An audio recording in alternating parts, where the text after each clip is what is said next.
Sabe, quando a gente ouve a palavra psicopata, quase que automaticamente vem uma imagem na cabeça, né? Geralmente é aquela figura de filme, um vilão frio, calculista e, vamos ser sinceros, quase sempre um homem. Mas e se essa imagem toda estiver, na verdade, bem incompleta e até perigosa? É exatamente sobre isso que a gente vai conversar hoje.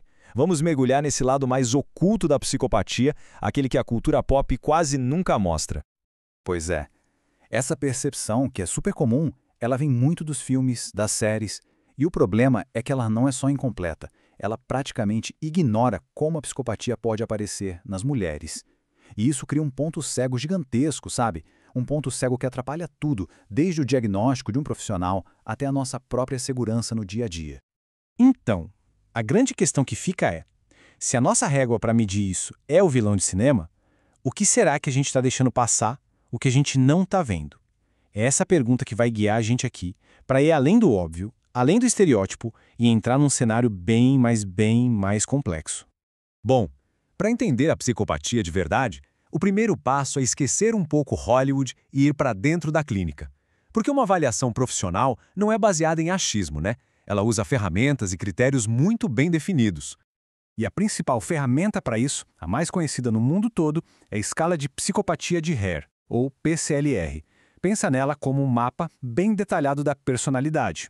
É ela que ajuda os profissionais a avaliar uma série de traços que vão desde um charme superficial até uma completa falta de remorso. O sistema de pontos é até bem direto. Olha só, para cada um dos 20 traços, o avaliador dá uma nota. 0, se o traço não existe, 1, se ele aparece mais ou menos, e 2, se ele é bem claro. Pode parecer básico, né? Mas é a soma desses pontos que acaba revelando um padrão de comportamento, um padrão bem profundo e consistente. Ok. E qual é a linha de corte? A partir de quantos pontos a coisa fica séria? 30. Uma pontuação de 30 ou mais é esse o número que, na maioria dos lugares, define a fronteira entre o comportamento que já é preocupante e o diagnóstico clínico de psicopatia. Ou seja, não estamos falando de um dia ruim ou de mau humor. É um padrão grave, persistente. E é exatamente aqui que a nossa conversa fica interessante, porque essa mesma ferramenta, o PCLR, quando aplicada em mulheres, muitas vezes revela um cenário completamente diferente. Um padrão muito mais sutil, sabe? E justamente por ser sutil, é muito mais difícil de perceber. A diferença mais gritante para começar está na agressividade. Enquanto a psicopatia em homens costuma estar ligada a uma agressividade mais física, mais direta, nas mulheres ela joga em outro campo. O campo da psicologia, da emoção. É sobre manipulação e chantagem emocional. E olha, as diferenças não param na agressividade, não. A manipulação também muda de cara. Onde o homem talvez use a intimidação, a força, a mulher psicopata pode usar a sedução ou se fazer de vítima para conseguir o que quer. Enquanto eles podem parecer obviamente frios, elas são mestras em simular empatia. É um verdadeiro jogo de aparências, o que faz com que elas se encaixem muito melhor socialmente e, por isso mesmo, acabam passando despercebidas, quase invisíveis. Tá, mas por que isso acontece? Por que essa invisibilidade toda? Bom, são alguns motivos. Primeiro, os estereótipos de gênero. A gente simplesmente não espera esse tipo de comportamento de uma mulher. Segundo, as estratégias que elas usam são bem mais discretas, né? Pensa em fofoca, em criar intriga, em jogar um contra o outro. É bem diferente de um confronto aberto. E, para completar, a própria ciência tem um histórico focado em homens. A maioria das pesquisas foi feita em presídios masculinos. Ok, com tudo isso em mente, vamos deixar a coisa mais prática. Afinal, quais são os sinais? Que comportamentos específicos e muitas vezes sutis podem acender um alerta para psicopatia em mulheres? Olha, o pulo do gato aqui é que não se trata de violência óbvia. É sobre uma manipulação emocional muito refinada. É aquele charme superficial que, na verdade, é só uma fachada. São mentiras contadas com uma convicção impressionante. Relacionamentos que são sempre instáveis, que exploram o outro. E uma necessidade de controle que não é aberta, é velada, escondida. E é por isso que é tão complicado. Muitos desses traços acabam sendo vistos só como uma personalidade difícil e não como o que realmente são, um padrão clínico.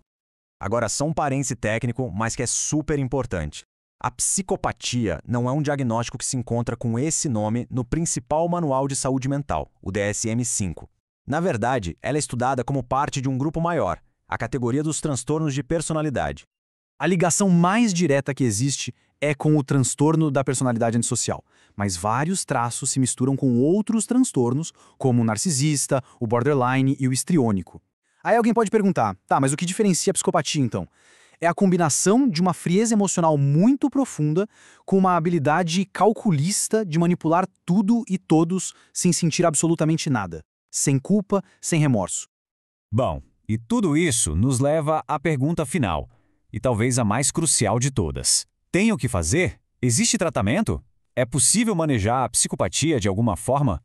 A resposta é sim, existem algumas estratégias, mas é importante alinhar as expectativas. O objetivo quase nunca é a cura. Terapias como a TCC, a terapia cognitivo-comportamental, tentam ajustar alguns padrões de pensamento. A terapia em grupo pode ajudar a desenvolver habilidades sociais. Em alguns casos, até remédios podem ser usados para controlar a impulsividade. Mas o foco principal é outro.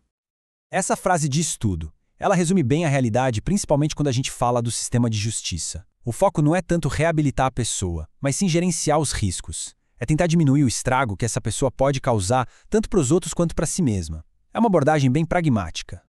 E os desafios para isso são gigantescos. Primeiro porque desenvolver a empatia de verdade, uma empatia genuína, é algo quase impossível nesses casos.